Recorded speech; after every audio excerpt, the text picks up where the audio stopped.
ان کے لیے کیا نکلنا، ہم اپنے ملک کے لیے کچھ نہیں کر پاتے، ہمارے دلوں میں صرف دنیا کی محبت باقی رہ گئی ہے۔ پھر اللہ تعالیٰ فرماتے ہیں یقولون ربنا اخرجنا من هذه القرية الظالم اهلها، اے ہمارے رب ہمیں اس بستی سے نکال جس کے باشندے ظالم ہیں۔ اس سے مراد کمزور مسلمان عورتیں اور بچے ہیں جو مکہ اور اس کے ارد گرد کے قبیلوں میں آباد تھے، مگر ہجرت پر وہ قدرت نہیں رکھتے تھے، وہ کافروں کے ظلم کو برداشت کرنے کے لیے مجبور تھے، اس لیے ظالم بستی سے نکلنے کے لیے دعا کرتے تھے۔ القریتی سے مراد مکہ کی بستی ہے، الظالم اہلھا سے مراد وہاں کے مشرکین ہیں۔ وَاجْعَل لَّنَا مِن لَّدُنْكَ وَلِيًّا وَاجْعَل لَّنَا مِن لَّدُنْكَ نَصِيرًا، اور ہمارے لیے اپنے پاس سے کوئی حمایتی بنا دے، اور ہمارے لیے اپنے پاس سے کوئی مددگار بنا دے۔ سبحان اللہ، اللہ تعالیٰ سے کتنی واضح اور جامع دعا ہے یہ، وَاجْعَل لَّنَا مِن لَّدُنْكَ وَلِيًّا، کوئی ولی بنا دے ہمارے لیے اپنے پاس سے، وَاجْعَل لَّنَا مِن لَّدُنْكَ نَصِيرًا، اور اپنے پاس سے ہمارے لیے کوئی مددگار بھیج دے۔ یعنی نبی کا وسیلہ نہیں مانگا گیا، نہ نبی کے وسیلے سے دعا مانگی گئی،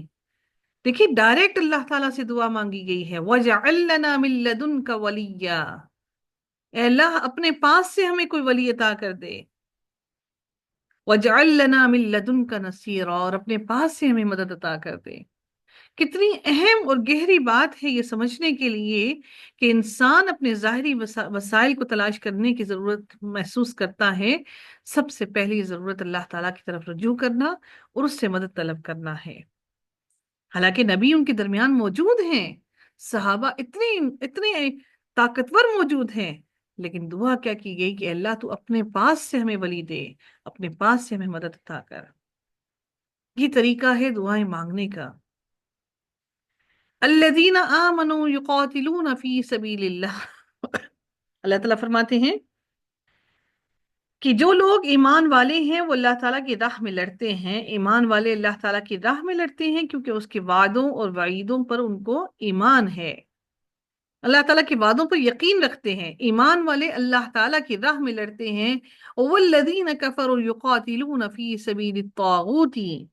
اور جن لوگوں نے کفر کیا وہ غیر اللہ کی راہ میں لڑتے ہیں۔ مومن اللہ تعالیٰ کی اطاعت اور رضا کے لیے لڑتا ہے، اور کافر دنیا اور اس کے مفاد کے لیے لڑتا ہے، دونوں کی لڑائی مختلف ہے۔ فَقَاتِلُوا أَوْلِيَاءَ الشَّيْطَانِ، وہ کس کے لیے لڑتا ہے؟ چنانچہ تم شیطان کے ساتھیوں سے لڑو، اللہ تعالیٰ نبی صلی اللہ علیہ وسلم کو حکم دے رہے ہیں تم شیطان کے ساتھیوں سے لڑو۔ فَقَاتِلُوا عطف ہوا، بس تم شیطان کے ساتھیوں سے لڑو، ان کید الشیطان کان ضعیفا، اللہ تعالیٰ پھر فرماتے ہیں، کیا فرماتے ہیں؟ کہ بے شک شیطان کی چال بہت ہی کمزور ہے۔ اس سے مراد مسلمانوں کے خلاف اسلام دشمنوں کے اتحاد کا کمزور ہونا ہے۔ کبھی بھی کبھی بھی کبھی بھی اللہ تعالیٰ نے ان کی چالوں کو پختہ نہیں بنایا،